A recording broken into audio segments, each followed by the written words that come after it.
출애굽기 39장 22절로 31절까지의 말씀입니다. 다 함께 봉독하시겠습니다. 그가 에봇 받침 긴 옷을 전부 청색으로 짜서 만들되 그 옷의 두 어깨 사이에 구멍을 내고 갑옷 깃같이 그 구멍 주위에 깃을 짜서 찢어지지 않게 하고 청색, 자색, 홍색 실과 가는 배실로 그 옷 가장자리에 성류를 수놓고 순금으로 방울을 만들어 그 옷 가장자리로 돌아가며 성류 사이사이에 달되 방울과 성류를 서로 간격을 두고 번갈아 그 옷 가장자리로 돌아가며 달았으니 야훼께서 모세에게 명령하신 대로 하였더라.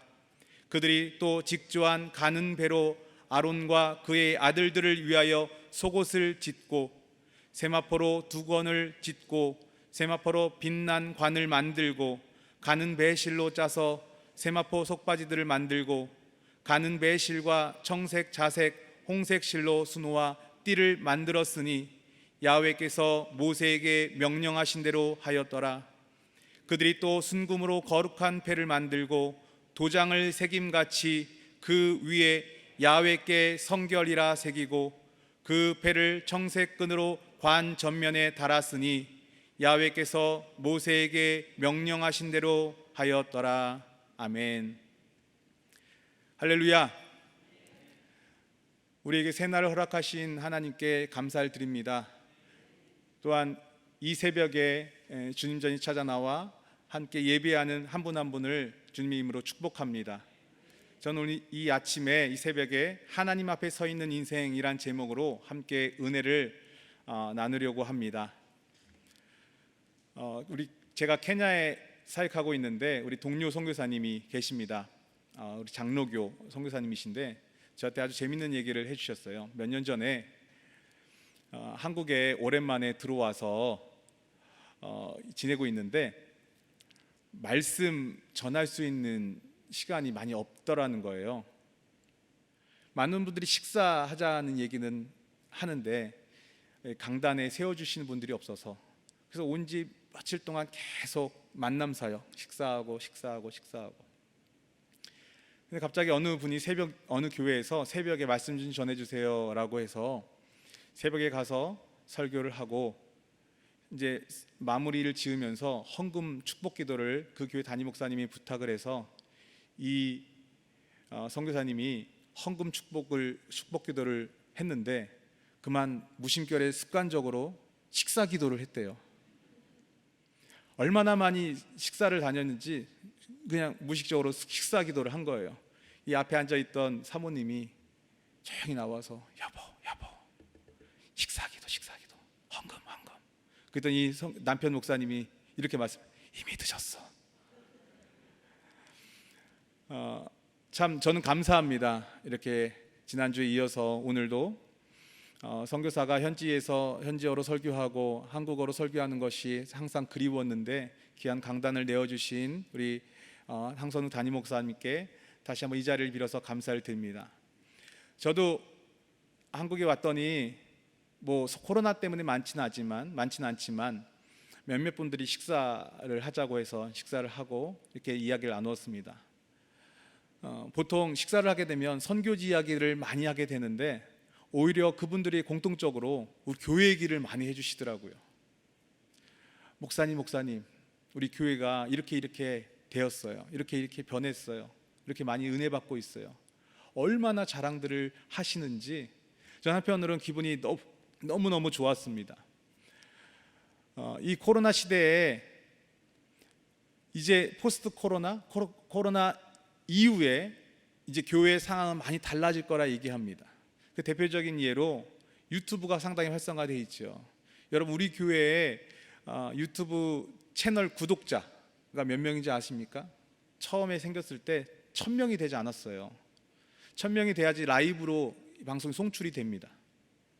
그리고 1000명, 1500명, 2000명 오늘 아침에 보니까 4900명이 넘었더라고요.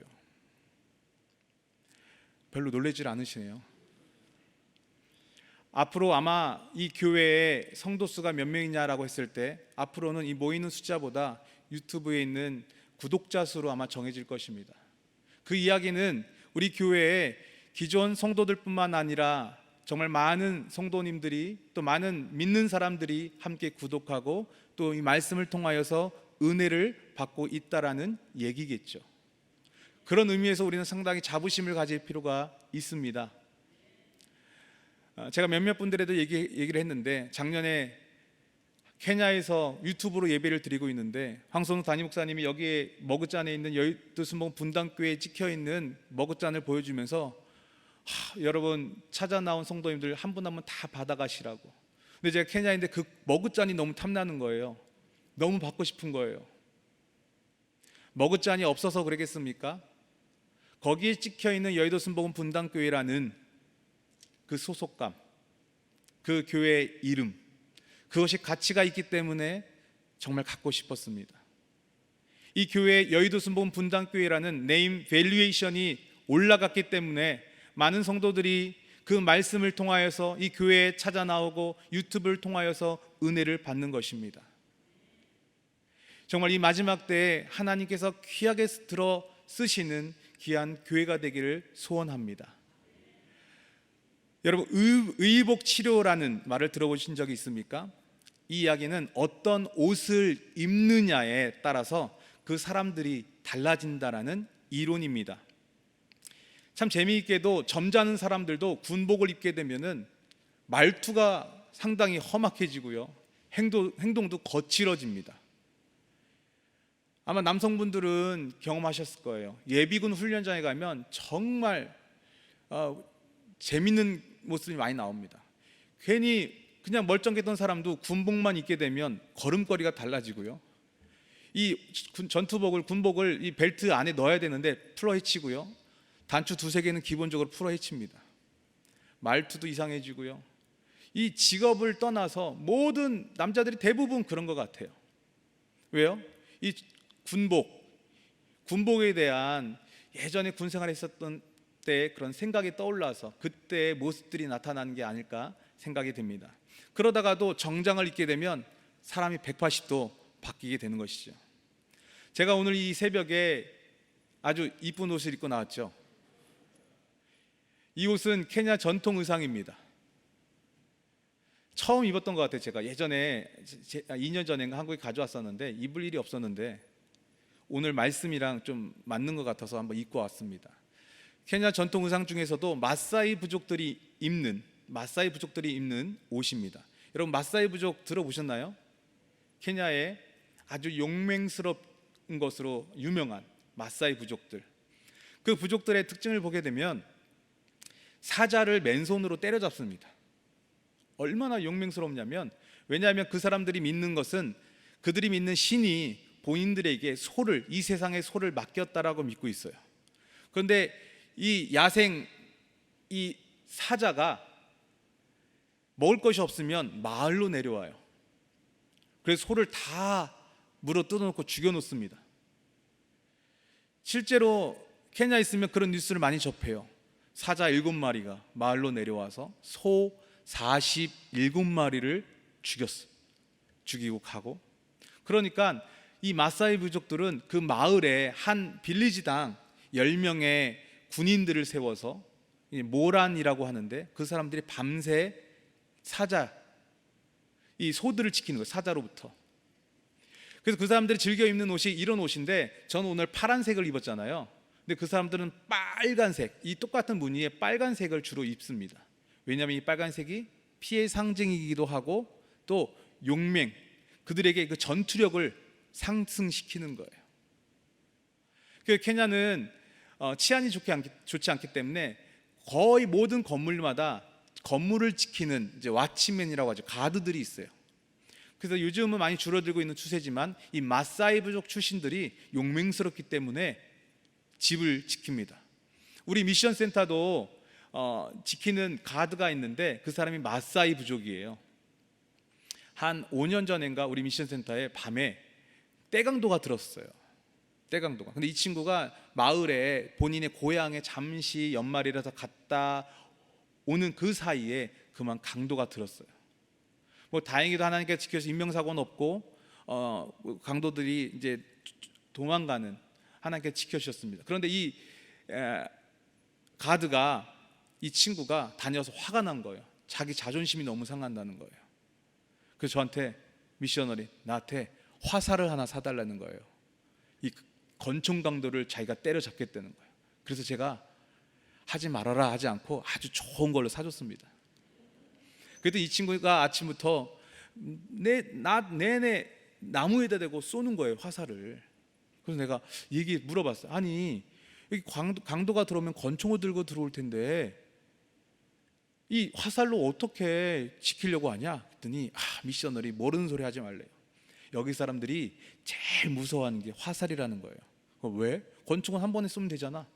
권총은 한 번에 죽는데 화살이 맞으면 서서히 죽어서 3일, 4일 온몸에 피를 서서히 빼서 괴롭게 죽는데, 그래서 이곳에 있는 강도들도 화살을 무서워한다는 거예요. 그 말이 일리가 있더라고요.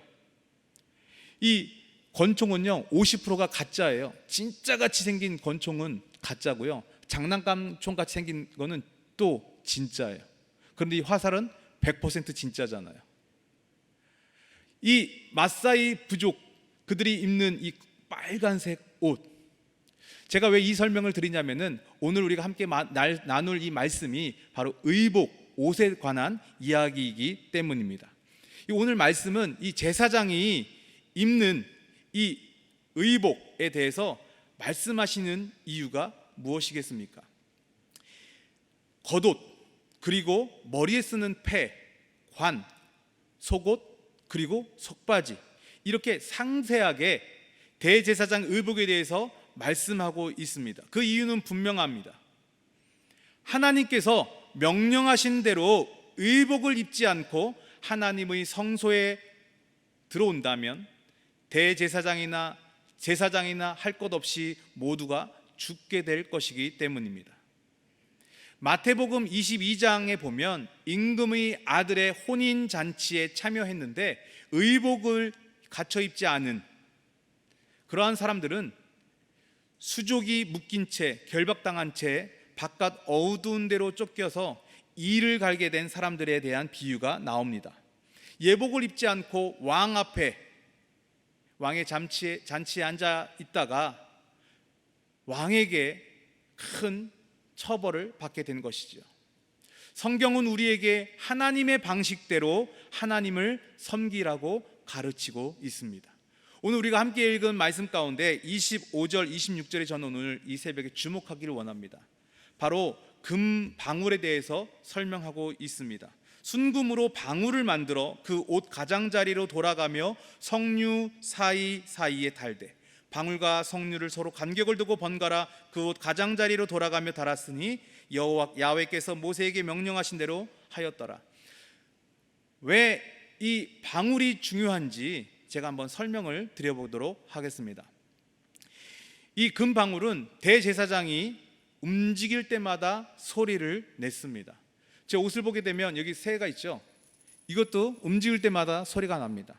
근데 하물며 이 방울, 금방울이 저 밑단에 삥 둘러서 대제사장 의복에 달려있다고 한번 상상해 보십시오. 대제사장은 1년에 한 번씩 지성소에 들어가서 하나님의 임재 가운데 반드시 서야 했습니다. 그날 이 대제사장은 이스라엘 민족의 모든 죄를 속죄하기 위해 하나님께 제사를 드렸습니다. 그런데 하나님은 때론 이 대제사장이나 이스라엘 민족의 범죄가 증대하고 심각하면 제사를 받지 않으시기도 했습니다.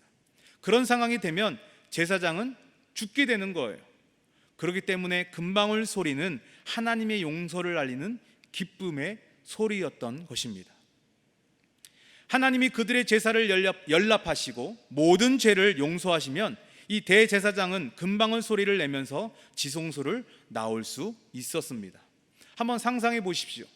성소 안에 1년에 한 번 속죄받기 위해서 대제사장이 제사드리러 혼자 들어갑니다. 바깥에, 성소 바깥에 있는 이스라엘 백성들은 숨죽이면서 그 안에서 어떤 일이 벌어지고 있는지 그 소리를 통해서만 알 수가 있는 거예요. 그리고 그 안에서 방울 소리가 들린다는 의미는 무엇입니까?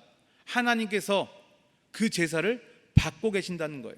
제사장이 죽지 않았기 때문에, 심판을 받지 않았기 때문에 본인들의 죄도 다 사함을 받았다라는 의미가 되겠죠. 그래서 모든 신경을 곤두세운 채 그 안에서 벌어지고 있는 일은 눈으로 볼 수는 없지만 귀로 들으면서 상상할 수 있겠죠. 우리의 대제사장이 어떻게 그 안에서 어떠한 사역을 진행하고 있는지 그들은 숨죽이면서 기다리고 있고 듣고 있었을 것입니다. 그리고 그 안에서 나오는 금방울 소리는 바로 구원의 소리였고 복된 소리였던 것이었습니다. 지난 주일 황선 담임 목사님께서 이런 열왕기상 6장 7절 말씀을 하시면서 성전 건축하는 동안 방망이 소리나 도끼 소리나 모든 철 연장 소리가 들리지 않아야 한다고 말씀하셨죠. 저도 큰 은혜를 받았습니다.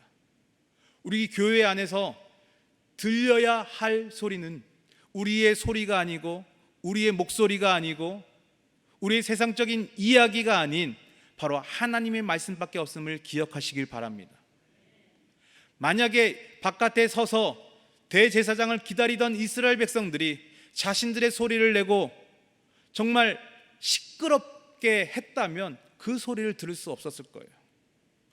이것이 왜 중요하냐면 본인들의 목숨과 연관이 있기 때문입니다. 과연 그렇다면 우리는 교회 안에서 무슨 소리를 내고 있습니까? 이곳은 거룩한 곳입니다. 이곳에 찾아 나와 우리의 죄를 고백하고 죄를 용서받고 또 구원의 역사가 나타나는 곳입니다.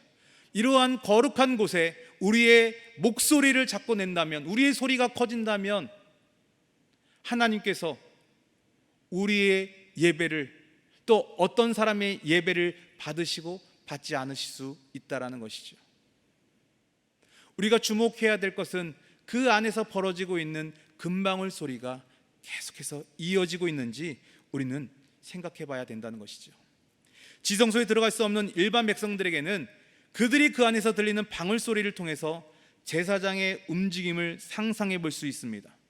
자신들의 재물이 받아들여지는 것을 확인할 수 있다는 것이죠. 이 대제사장의 사역은 백성들에게 소리를 통해서만 알려졌습니다. 다만 안에서 주님 앞에서 섬기고 있다는 사실을 소리로만 알 수 있다는 것이죠. 마찬가지로 우리는 하늘에 계신 예수 그리스도를 눈으로는 볼 수 없습니다. 우리를 위해 중보하고 계시고 모든 선한 일을 하고 계시지만 우리는 오직 우리 주님이 행하신 일들을 증거하는 말씀들을 들음으로써만 알 수 있습니다. 주님의 모습은 보이지 않지만 주님의 말씀은 언제나 생생하게 우리에게 있습니다. 방울 소리를 통해 대제사장이 어떤 잘못된 행위로 죽지 않고 살아있다는 사실을 확인할 수가 있었습니다. 히브리 전승에 의하면 이 대제사장이 성소에 들어갈 때 그 발목에 밧줄을 메고 들어갔다고 합니다. 이것은 대제사장이 제사를 잘못 드림으로 만약에 징벌을 받아서 성소 안에서 죽었을 경우에는 일반 백성들은 그 안에 거룩한 곳에 들어갈 수 없었으므로 그 줄로 시체를 당겨서 바깥으로 빼내야 된다는 것이에요. 이러한 규례는 당시 하나님께 제사 드리는 일이 그만큼 엄숙하고 두려운 일이었음을 우리에게 분명히 보여주고 있습니다. 방울 소리는 누구든 하나님 앞에 선 존재로 살아가는 자마다 모든 행동에 있어서 조심해야 함을 가르쳐주고 있습니다. 자신이 하나님 앞에 서 있는 인생임을 우리는 알아야 합니다. 코람데오, 하나님 앞에서 코람데오의 정신으로 살아가는 것이 너무나도 중요합니다. 우리 케냐의 제 사역지에 보게 되면 여러 교회들이 케냐 전역에 걸쳐서 세워져 있습니다. 그런데 그 중에서도 사실 제가 가기 싫어하는 조금 꺼려하는 지역도 있습니다. 케냐는 그래도 복음이 자유롭게 편만하게 전파되는 곳이고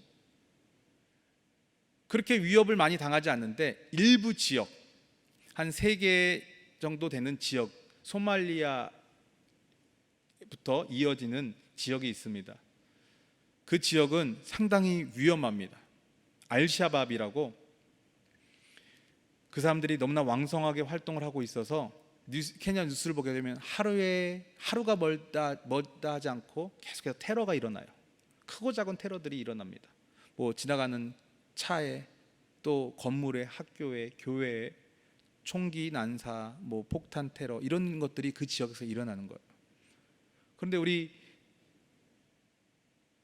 목회자 한 명이 그 지역 근처에 고향이기 때문에 그 지역에 교회를 일찍이 시작하였습니다. 근데 어느 날인가 저한테 연락이 온 거예요. 미셔널이 지금 교회가 많이 힘드니 와서 설교 좀 해주고 우리 성도들을 위로해 달라는 거예요. 근데 하필이면 그 전주에 그 지역, 정확히 그 지역은 아니지만 그쪽 근방에 테러가 일어났습니다. 제가 고민이 되는 거예요. 선교사가 저 사람들은 목숨 걸고 예배드리고 있는데 그렇게 몇 번 가지 않는 그곳에 지금 내가 가는 것이 맞을까? 또 안 간다고 하면은 얼마나 실망하겠어요.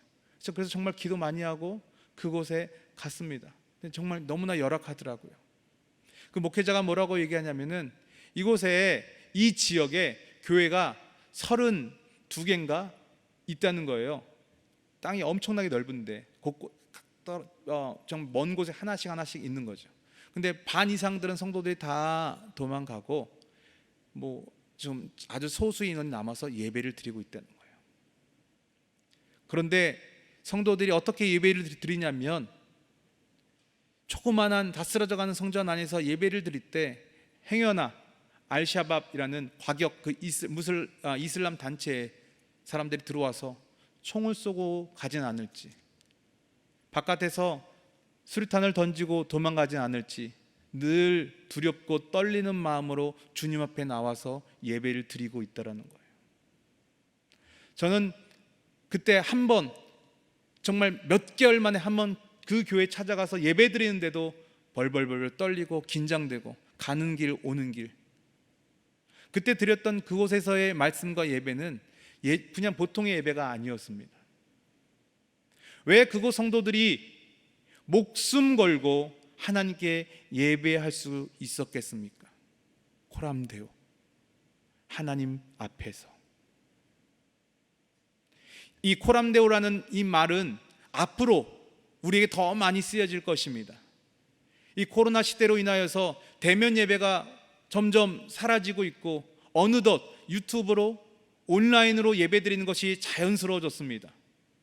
그런데 우리가 코람데오의 정신이 없이는 우리가 예전같이 그런 신앙을 간절한 마음으로, 사모하는 마음으로 주님께 예배하는 것이 점점점 더 어려워지는 거예요. 오늘날 한국교회가 세계 선교가 중요합니다라고 얘기하지만 더불어서 필요한 것이 세대 선교입니다. 넥스트 제너레이션이 점점 복음 화율이 떨어지고 있는 거예요. 미전도 종족이 멀리 있는 것이 아니라 어느덧 우리의 자녀들에게 다가왔다는 것이죠. 우리 믿음의 어머님들, 아버님들, 그러한 사모하는 마음이 있었잖아요. 금식 기도를 하고 무슨 일이 생기면 기도원에 찾아가고 밤새 철야를 드리며 문제를 하나님 앞에 내려놓은 코람데오의 정신이 있었지만, 그러나 우리가 하나님 앞에서라는 생각을 잃어버리게 된다면 우리의 자녀들, 넥스트 제너레이션은 그 신앙, 간절한 신앙이 다 사라지고 편하고 편리하고 간단하고 심플한 것에 우리의 신앙이 조금씩 변질될 수 있다는 것입니다. 이 새벽에 도전합니다. 코람데오, 하나님 앞에서 무슨 일을 결정하고 행할 때 우리가 잊지 말아야 될 것은, 과연 내가 이곳이 하나님 앞이라면 나는 어떻게 할 것인가. 마치 대제사장이 1년에 한 번 지성소에 들어가서 방울소리를 내며 야훼께서 모세에게 말씀하신 대로 의복을 갖춰 입고 하나님께 제사를 드렸을 때 그 심정, 하나님 앞에서. 대제사장도 인간이기에 완벽하지 않고 완벽하게 거룩할 수 없었습니다. 늘 불안하고 죽임을 당할 수 있는 그런 떨림으로 그 성소에 들어갔을 것입니다. 저 케냐 저 시골에 바로 방금이라도 곧이라도 테러가 일어날 수 있는 그 상황 가운데 목숨 걸고 예배하는 것처럼 우리는 과연 우리의 신앙을 어떻게 지키고 있는지 한번 고민해 보기를 원합니다. 분명 쉽진 않을 것입니다. 하루에도 몇 번씩 유혹의 시간이 찾아오고 많은 내가 주님 앞에서 참된 결정을 내리기는 쉽지 않을 것입니다. 그러나 우리 성령 하나님께 기도하고 도움을 요청하고 우리를 불쌍히 여겨달라고, 긍휼히 여겨달라고, 우리와 함께 달라고 기도하여 오늘 하루도 하나님 앞에서 코람데오의 정신으로 승리하는 저와 여러분들 되시기를 주님의 이름으로 축원드립니다. 기도하시겠습니다. 전능하신 아버지 하나님, 이 아침에 이 새벽에 부족한 종이 주의 말씀을 잠시 나누었습니다. 주님, 오늘 우리에게 말씀하여 주옵소서. 우리가 이 세상 가운데 살아가는 것이 힘들고 지칠 때가 많이 있습니다. 우리에게 새 힘을 허락하여 주셔서 승리할 수 있는 능력을 우리 가운데 허락하여 주시옵소서. 특별히 이 자리에 찾아 나온 우리 귀한 한 분 한 분을 축복하고 온라인으로 예배드리고 있는 모든 성도님들 한 분 한 분을 축복합니다. 주님, 우리가 코람데오의 정신을 다시 한번 되새기게 하여 주시고 하나님 앞에서 행동하는 것처럼, 말하는 것처럼 우리의 삶을 지켜주시고 보호하여 주옵소서. 특별히 육체의 연약함을 가지고 있습니다. 이 시간 주님의 피 묻은 손으로 우리를 만져주시고 고쳐 주옵소서. 치료하여 주시옵소서. 내가 나사란 예수 그리스도의 이름으로 명하노니 저주받은 귀신아, 병마야, 연약한 몸속에서 묶임을 받고 떠나갈지어다. 주님, 이 시간 치료하여 주시고 회복의 영을 부어 주옵소서. 육체의 질병뿐만 아니라 마음의 어두운 불안함, 초조, 근심, 염려, 걱정, 비교의식과 또 열등감 가운데 불면증으로 인하여서, 우울증으로 인하여서, 조울증으로 인하여서 고통받고 있는 많은 성도님들 계십니다. 이 시간 세상에 줄 수 없는 평강을 우리 가운데 허락하여 주옵소서. 하나님, 오늘 하루도 주님께서 주신 힘으로 넉넉히 이기길 원합니다. 우리의 삶을 주관하여 주옵소서. 이 시간 구별하여 하나님께 귀한 예물을 드린 귀한 손길들이 있습니다. 주님 기억하여 주시고 하나님 그 믿음을 드리오니 주님 기뻐 흠양하여 주옵소서. 감사드리며 거룩하신 예수님의 이름으로 기도드립니다. 아멘. 하늘에 계신 우리 아버지여, 이름이 거룩히 여김을 받으시오며 나라가 임하시오며 뜻이 하늘에서 이루어진 것 같이 땅에서도 이루어지이다. 오늘 우리에게 일용할 양식을 주시옵고 우리가 우리에게 죄 지은 자를 사하여 준 것 같이 우리 죄를 사하여 주시옵고 우리를 시험에 들게 하지 마시옵고 다만 악에서 구하시옵소서. 나라와 권세와 영광이 아버지께 영원히 있사옵나이다. 아멘. 이제 기도하는 시간입니다. 나라와 민족을 위해서, 또 황선우 담임 목사님과 귀한 우리 여도순복음 분당교회를 위해서, 개인의 문제를 위해서 한 가지 더 부탁드릴 것은 우리 아프리카에서 함께 사역하고 계시는, 우리 우간다에서 사역하고 계신 박문래 선교사님이 계십니다. 우리 아프리카 총회 여의도 순복음교회 파송 선교사님이신데 지난주에 코로나에 걸리셨어요. 열흘 전에. 지금 중환자실에서 산소 포화도가 떨어진 상태로 상당히 생사를 왔다 갔다 하고 너무나 위급한 상황입니다. 50 간 넘으신 싱글 선교사님이신데 정말 여러분의 기도가 필요합니다. 생각나실 때 우리 박문래 선교사님 그 코로나로부터 치유 받을 수 있도록, 회복될 수 있도록 기도해 주시기 바랍니다. 이 시간 다 같이 주여 삼창하시고 통성으로 함께 기도하시겠습니다. 주여, 주여, 주여.